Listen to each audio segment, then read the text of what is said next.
găsit bacterii fecale în apă. Am găsit bacterii periculoase în apa potabilă, inclusiv la școală, la liceu. Acum? Când au recoltat probe, da. Dați-ne și nouă unul ca să vedem. Ce măsuri de luat? Păi să vedem. Recorder a descoperit zeci de comune în care apa de băut ajunge în casele oamenilor prin rețele clandestine, pe care primăriile le-au pus în funcțiune fără a obține avizul sanitar obligatoriu. Asta înseamnă că apa din aceste localități nu este testată regulat de nicio autoritate a statului, iar direcțiile de sănătate publică nu le monitorizează niciun fel. În majoritatea cazurilor, oamenii nu află că apa pe care o consumă este contaminată cu substanțe periculoase. Am mers în două comune din două regiuni diferite ale României în care funcționează asemenea rețele clandestine. Acum gătim, ne facem noi baia, avem noi băi, avem noi toalete, avem noi... Da. Dar nu v-a zis nimeni că apa nu e potabilă? Cum să nu fie potabilă? Păi dacă avem băiatul din sat și îți dă tot interesul pentru așa ceva.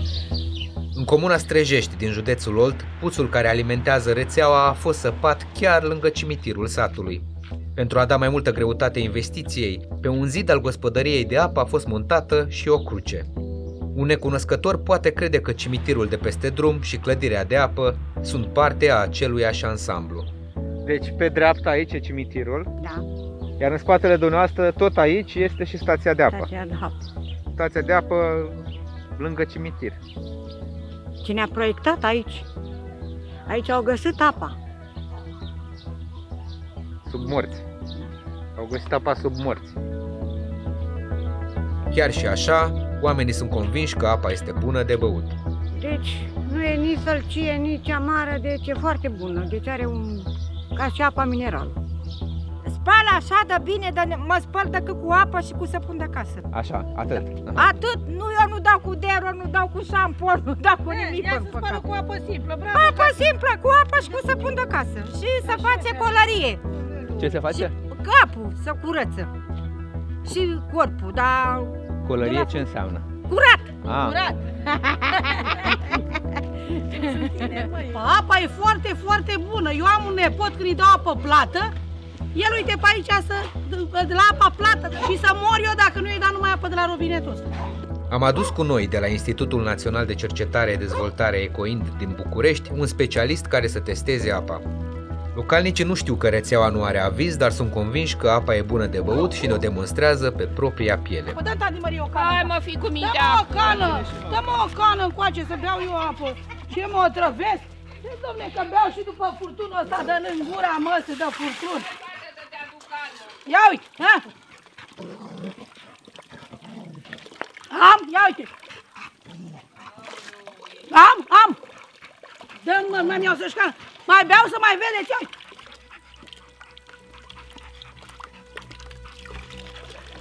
Cum e la gură? E bună, domne. Rezultatele probelor de laborator arată însă cu totul altceva. Amoniul din apă are valori de 5 ori mai mari decât limita stabilită de legea apei potabile. Potrivit unui raport al Organizației Mondiale a Sănătății, prezența amoniului în apă indică o contaminare de natură fecală.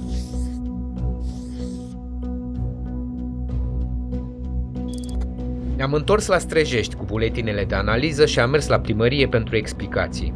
În miezul zilei, primăria e pustie. Singurul funcționar pe care l-am găsit ne-a trimis la băieții de la apă. Vreau să vorbesc cu cineva despre apa potabilă din localitate. Cineva de la primărie responsabil. Băieții care sunt cu apa special, se ocupă de apă, dar... Unde sunt băieți? Alex Nedea, sunt de la Recorder. Da, spuneți, vă rog. Dumneavoastră vă ocupați de apă, nu? Suntem angajați, pur și simplu, nu ne ocupăm, nu sunt administrator. Dar sunteți cei care gestionează rețeaua de apă, nu? Oarecum. Oarecum, da? Da. Vreau să vă pun câteva întrebări legate de potabilitatea apei. Păi da, dar întâi trebuia să-mi cereți acordul dacă vreau să ne filmați sau nu, în primul Ce, rând. domnul de la primărie, de la relația cu publicul, mi-a spus că dumneavoastră sunteți în măsură să-mi dați câteva... Suntem în măsură să vă întrebăm explicații, da, dar întâi trebuia să-mi cereți acordul, să pot să... Sunt pe spațiu public, vorbesc cu o reprezentantă a unei Hai, instituții spune. publice. Vreau să vă întreb dacă apa este potabilă. În acte nu figurează ca apă potabilă. Oamenii știu, au înștiințări date că nu e apă potabilă. Da? Deci are un... ca și apa minerală. Foarte bună. Da. Și apa e potabilă. Apa e potabilă, așa știi, oameni? La casă aici cu omul și consum apă de la rețea. Dom'le, spune că beau și după furtunul ăsta, dă-l în gura măsii de furtun. Ia uite, ha? Dar nu am găsit niciun om în sat care să știe că apa nu e potabilă. Și înștiințările au fost date la momentul oportun. Ca să scape de orice responsabilitate, primăria a dat în administrare rețeaua de apă către o firmă din sat, gestionată de 2 angajați plătiți cu salariul minim pe economie. Dumneavoastră sunteți administratorul? Nu. El e trecut ca instalator, eu sunt casier. Sunteți cei care se ocupă de apa din Strejești. Da. Relativ.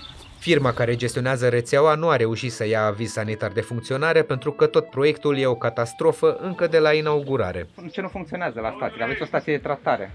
Da, funcționează. Dacă pur și simplu apa din puț nu ne permite, așa e făcut de la început, pur și simplu ce se extrage de jos nu e în regulă. Dar situația de la Strejești nu e singulară. Un document intern al DSP, ajuns în posesia noastră, arată un adevărat dezastru la nivelul întregului județ.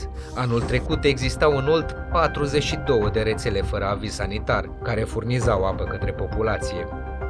Am mers la sediul central al DSP Olt, unde ne-am dat seama că această instituție e copleșită de probleme. Nu se trebuie blocată ceva.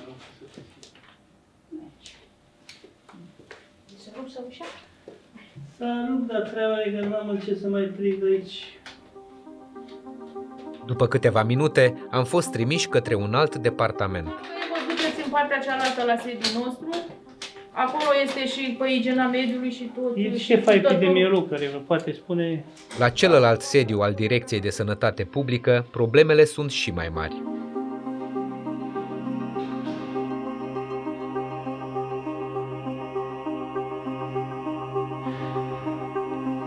Suntem în clădirea Direcției de Sănătate Publică Olt. Oamenii de aici se duc afară, merg prin oraș și dau amenzi la firme pentru condiții insalubre la locul de muncă și după aia se întorc aici, la serviciu. Uitați cum arată sediul Direcției de Sănătate Publică. Uitați-vă ce pe jos, ce infecție. Găuri în pereți mai în spate. Deși stabilisem un interviu cu un reprezentant al instituției, până la urmă am fost pasați de la o ușă la alta, pentru ca în final să ni se spună că interviul nu mai poate avea loc. Nu sunt de acord cu filmarea. De ce? Pentru că ați venit tamnesam, așa n-am fost. Eu mă pregăteam cu materialul pentru miercuri, așa am fost anunțată. Nu, pentru că de ce miercuri? Nu știu. Am sunat vineri, am vorbit cu domnul director, i-am și dat. Zici pe mine nu m-a anunțat nimeni. Așa. Ce date să vă dau eu acum așa repede? Să ne nu spuneți, avem nici există... date foarte recente. În cele din urmă l-am prins la telefon pe directorul executiv al DSP Olt, care ne-a spus că nu poate face nimic în privința rețelelor de apă clandestine. Știu că, potrivit legii, Direcția de Sănătate Publică ar trebui să închidă aceste rețele și vreau să vă întreb pe dumneavoastră de ce nu sunt închise. Nu, eu știu că potrivit legii nu putem să le închidă Direcția de Sănătate Publică. Noi am informat realitatea pe care dumneavoastră ați spus, am informat autoritățile locale și este datoria lor, conform legii, să le închidă. Și atunci cum puteți să închideți, de exemplu, restaurantele dacă le găsiți cu neconformități și nu puteți să închideți rețele de alimentare cu apă publice dacă găsiți neconformități? Sunt două lucruri diferite. Situația din Olt poate fi întâlnită în zeci de județe din țară. Am mers în Dobrogea, comuna Deleni, județul Constanța, unde rețeaua de apă a fost modernizată în urmă cu 10 ani. De atunci, primăria n-a solicitat aviz sanitar și refuză orice monitorizare a apei de către Direcția de Sănătate Publică. Rețeaua de apă aparține încă de primăria Deleni și e gestionată printr-o firmă intrată în insolvență. Autoritățile nu mai știu ce fel de apă curge la Deleni de ani de zile, așa că am luat noi probe de apă. Cum e apa? E bună? E bună, da, păi copiii la Constanța când vin și eu dai și apă. Vin cu blidoane, că nu-i, la Constanța e cu clor, cum ăsta nu-i place. Și când vin întotdeauna și eu blidoane de alea de 10 kg și eu apă, așa ca să mai aibă. Da, e bună la gust, parcă nu te saturi să bei. Da, aproape e ca apa minerală, așa. Da. Numai că are alte proprietăți, nu are să arunce Și din ala afară, apa gazoasă. E bună apă. Am luat probe și de la liceul din comună. Rezultatele de laborator au indicat prezența în apă a unor bacterii care pot provoca boli grave. Așa că ne-am întors la Deleni să-i anunțăm pe cei de la care am recoltat probele.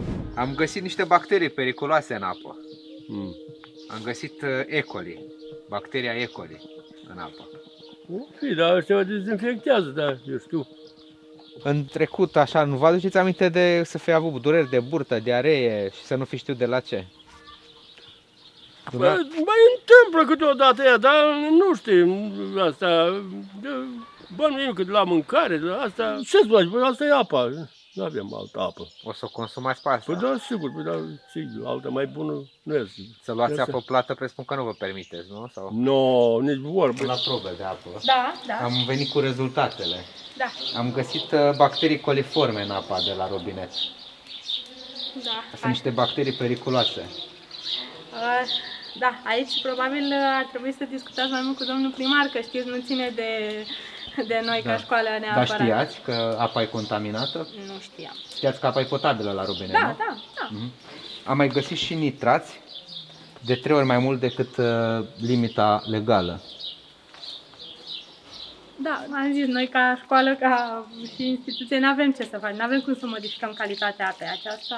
Așa este, dar ați anunțat copiii vreodată că apa n-ar fi potabilă? Sau n-ați anunțat că nici nu știați? N-am anunțat că nici nu știam, copiii beau apa de la noi de la școală și beau și apa de acasă, că vă dați seama că nu cred că este bine separat.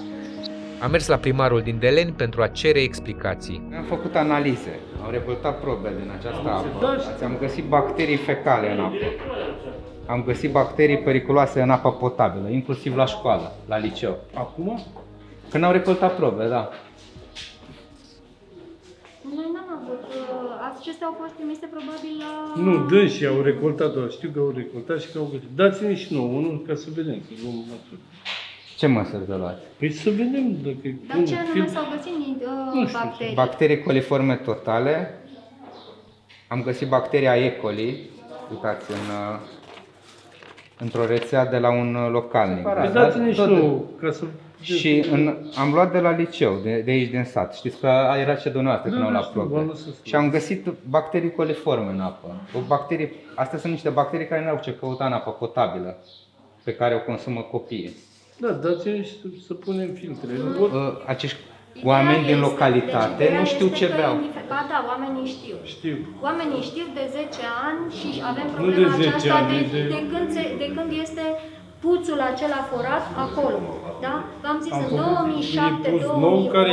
2007-2008... Măcar dumneavoastră nu știați că sunt bacteriile astea în apă. Bacteriile, da, într-adevăr, nu, fiindcă noi la fiecare monitorizare au ieșit decât nitrații. Bacteriile nu. De asta am rămas surprins acum, că nu știam că avem corpuri vii în apă. Asta da. Pe lângă bacteriile coliforme și E. coli, în apa de la Deleni s-au găsit și concentrații uriașe de nitrați, de 4 ori mai mult decât permite legea apei potabile. Nitrații sunt foarte periculoși, mai ales pentru sugari, putând cauza chiar și decesul. În 2015, 2 copii din județul Dolj au murit, iar toate indiciile arată că decesul lor a fost cauzat de apa pe care o băuseră. Am mâncat supă și cu lapte praf. Am dat să mănânce și între timp a fost și nepoata mea lângă ei și m-a strigat Lavinia, vino, uite ce e cu fata. Fata a început să-și dea capul și pe spate și pe parte și pe alta și pe aceea a început și copilul să învinețească. Deci noi 45 de minute am resuscitat la ei până a ajuns elicopterul SMUR. Deci intoxicația acută de obicei, mai ales la sucar, duce la deces. Așa violent poate fi de la apă? Da. Copilul a mai pățit acolo de zile, tu la fel. Am vinețit. Tot la fel, am dus mai mult, era gata să ducă. Ce a zis medic? A zis că a fost din cauza apei. Intoxicație de nitriți, din cauza apei. Nitrații și nitriții din apă provoacă o boală care în cazul nou-născuților blochează transportul oxigenului în sânge. Aceste substanțe nu pot fi neutralizate prin fierbere. La Deleni am găsit mame care continuă să-și hrănească nou-născuții cu apă din rețeaua clandestină, fără să știe că aceasta este contaminată cu nitrați într-o concentrație de 4 ori peste limita de pericol. Și lapte cu ce apă îi faci? Cu lapte de asta, de o fierbă întâi. Cu apă de la chiuvetă?